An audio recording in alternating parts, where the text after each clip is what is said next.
দুর্দান্ত সময় কাটাচ্ছেন রিশাদ হোসেন। টি-20 বিশ্বকাপে বাংলাদেশিদের মধ্যে সবচেয়ে বেশি উইকেট পেয়েছিলেন এই লেগ স্পিনার। সেরা 5-এ থাকা রাশিদ খানের সমান 14 উইকেট নিয়েছিলেন তিনি। রানরেটে পিছিয়ে থাকায় জায়গা হয় 6-এ। বাংলাদেশে লেগ স্পিনারের অভাব তিনি ভালোমতোই মিটিয়ে দিচ্ছেন।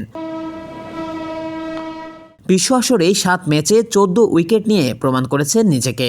ভবিষ্যতে কতটা কি করতে পারবেন তা সময় বলে দেবে, কিন্তু অভিষেকের পর অল্প সময়ে নিজেকে দলের অপরিহার্য করেছেন। 2024 সালে টি-20তে এখন পর্যন্ত বাংলাদেশিদের মধ্যে সবচেয়ে বেশি উইকেট তাঁর। 18 ম্যাচ খেলে নিয়েছেন 26 উইকেট।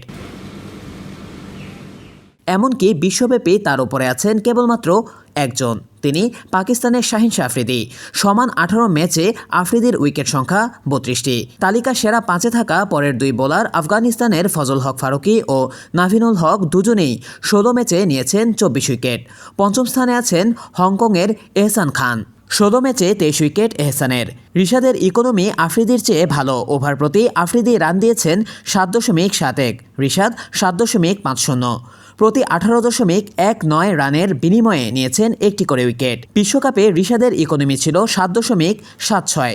ধুন্দুমার ব্যাটিংয়ের জামানায় যা যথেষ্ট ভালো। ব্যাট হাতেও যথেষ্ট কার্যকরী রিশাদ। প্রয়োজনের সময় বড় শট খেলতে পারা এই তরুণ লোয়ার মিডল অর্ডারে দলের জন্য হতে পারে তুরুপের তাস।